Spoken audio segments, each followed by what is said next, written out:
Assalamualaikum warahmatullahi wabarakatuh. Kita masih melanjutkan materi statistika. Untuk video kali ini, pembahasan yang akan dibahas yaitu mengenai ukuran penyebaran data tunggal ya. Karena video sebelumnya kita telah membahas mengenai ukuran pemusatan dan juga ukuran letak data tunggal.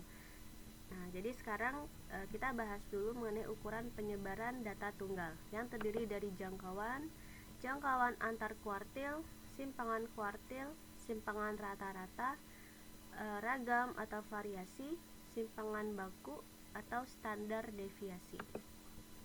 Selanjutnya, ukuran penyebaran data tunggal itu terbagi menjadi jangkauan dan juga simpangan. Nah, yang pertama ini ada jangkauan. Nah, jangkauan data terbagi menjadi jangkauan antar kuartil atau hamparan dan juga simpangan kuartil.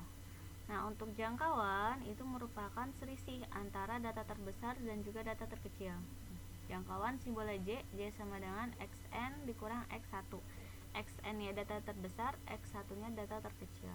Nah, untuk jangkauan antar kuartil atau hamparan itu simbolnya H besar, merupakan selisih antara kuartil atas dengan kuartil bawah.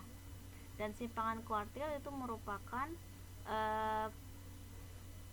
setengah dari hamparan ya, atau setengah dari jangkauan kuartil nih, H dibagi 2, dimana simbol simpangan kuartil itu QD.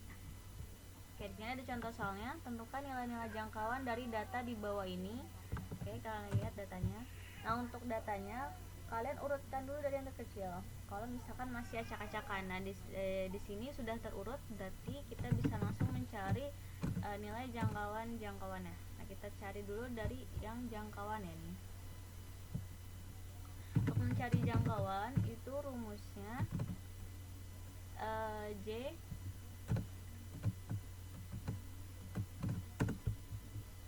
sama dengan XN dikurang X1. Oke, kita salin rumusnya. Kita masukkan nilai XN dan X1. Nah, XN itu data terbesar, berarti data terbesar dari angka ini ialah angka 52 ya. Berarti 52 dikurang X1. X1 itu data terkecil. Nah, data terkecilnya angka 25. Berarti 52 dikurang 25. Hasilnya ialah 27. Oke, selanjutnya kita mencari jangkauan antar kuartil. Atau hamparan.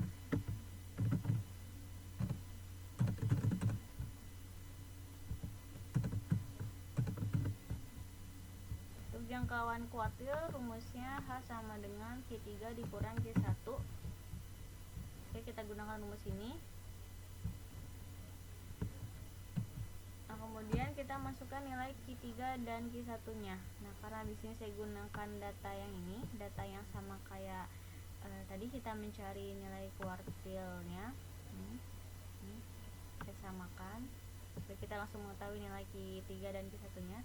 Nah, untuk nilai Q3 nya kan 47,75. Oke. Ini kita taruh. Nah, dikurang Q1 nya. Q1 nya itu tadi berapa? Ini ya, 31. Berarti di sini terus dikurang 31. Hasilnya 16,75. Oke, ini nilai jangkauan antar kuartil atau hamparan. Nah, sekarang yang ketiga kita cari simpangan kuartilnya. Simpangan kuartil.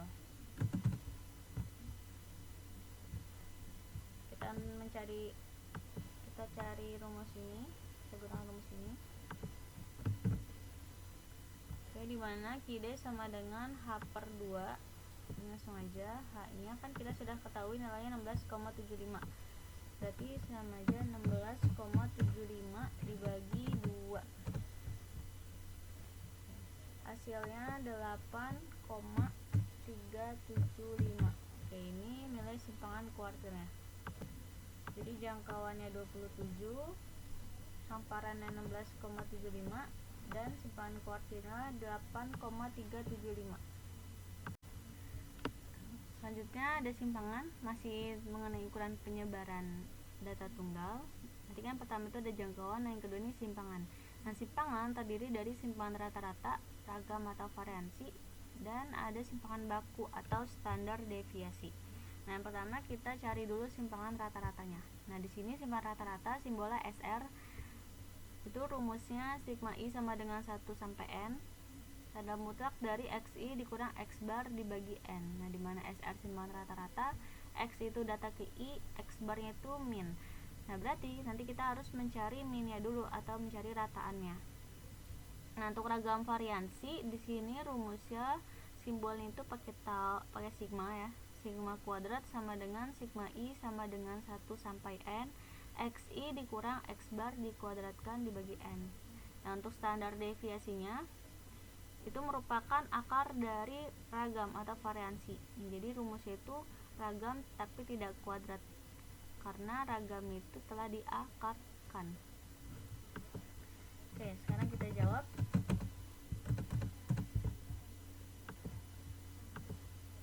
Oke, ada contoh soal, tentukan simpangan rata-rata ragam dan simpangan baku dari data 4, 5, 6, 7, dan 8.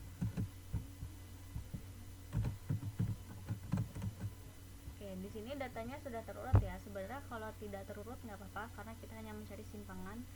Kalau misalkan tadi untuk mencari jangkauan, kita urutkan dulu, karena nantinya kita mencari kuartil atas dan kuartil bawah. Oke, di sini untuk simpangan kita cari simpangan rata-rata dulu ya.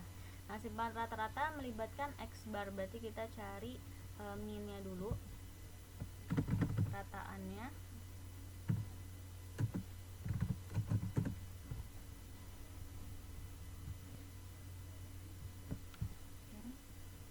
Rumusnya X bar sama dengan seluruh data dibagi banyaknya data. Nah, seluruh datanya kita masukkan, berarti 4 ditambah 5 ditambah 6 ditambah 7 dan ditambah 8.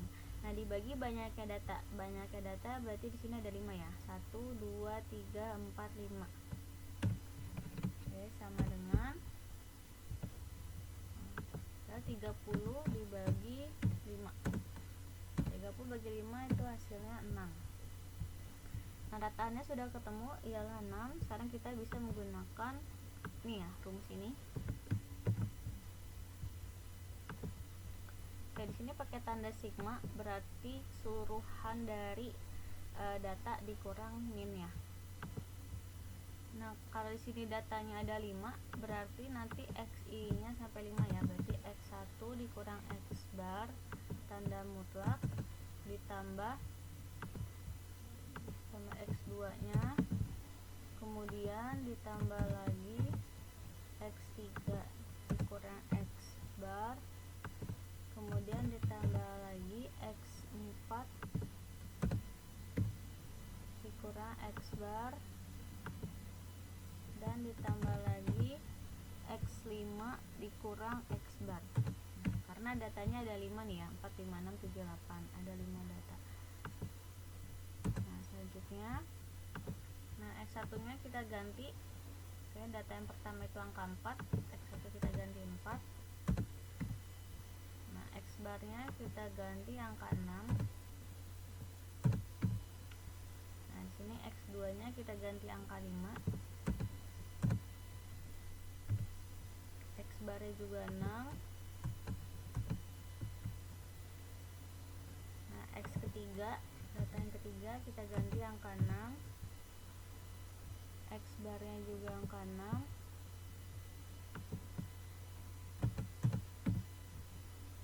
Kemudian X keempatnya, data keempat angka 7. X barnya angka 6. Nah, data yang kelimanya angka 8. X barnya angka 6. Nah, N-nya banyakkan data itu 5. Jadi dibagi 5. Selanjutnya tinggal kita kurangkan, 4 dikurang 6 berarti min 2. Nah, karena di sini mutlak berarti tetap positif ya. Karena kalau tanda mutlak itu nilainya selalu positif. Berarti 2 ditambah, nah 5 dikurang 6 min 1 jadi positif 1. ditambah lagi 6 dikurang 6 0, ditambah lagi 7 dikurang 6 1, tambah lagi 8 dikurang 6 2. Sekarang kalian jumlahkan 2 tambah 1 tambah 1 tambah 2, itu hasilnya 6. Nah, 6 dibagi 5 itu sama dengan 1,2. Oke, simpangan rata-rata sudah ketemu nilainya 1,2. Sekarang kita cari nilai ragam variansinya. Nah, sekarang kita mencari ragam variansinya ya. Gimana nih rumusnya? Sulit.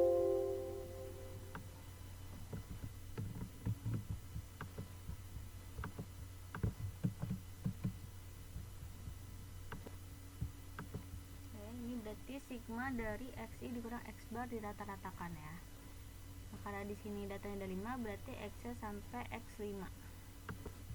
Jadi seperti ini, x1 dikurang x bar kuadrat ditambah x2 dikurang x bar kuadrat ditambah x3 dikurang x bar kuadrat ditambah x4 dikurang x bar kuadrat dan ditambah x5 dikurang x bar kuadrat.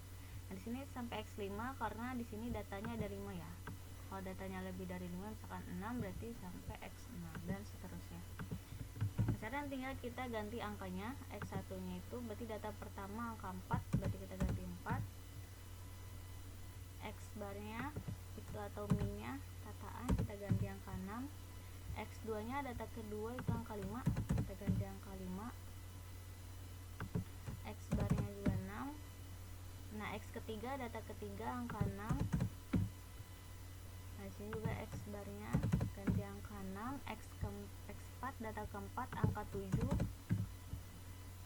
X barnya di sini angka 6. Nah, X5 data kelima angka 8. Nah, X barnya kita ganti angka 6.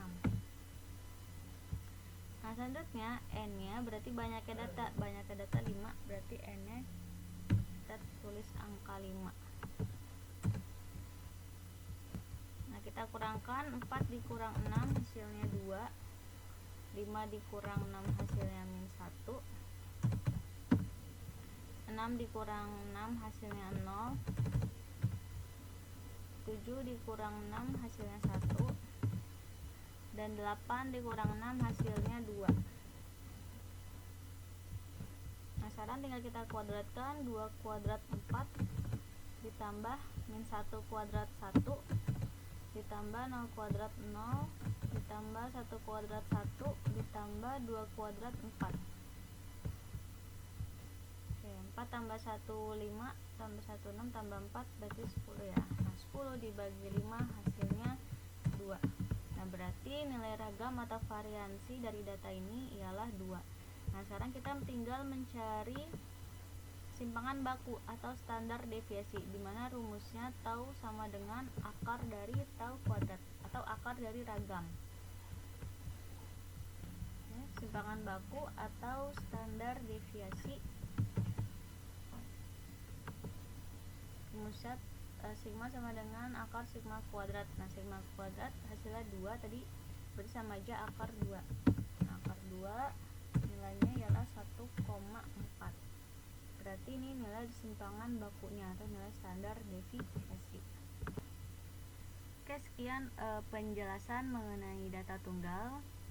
Untuk selanjutnya nanti akan saya bahas mengenai ukuran pemusatan, ukuran letak, dan ukuran penyebaran dalam data kelompok. Oke, semoga kalian dapat memahaminya. Wassalamualaikum warahmatullahi wabarakatuh.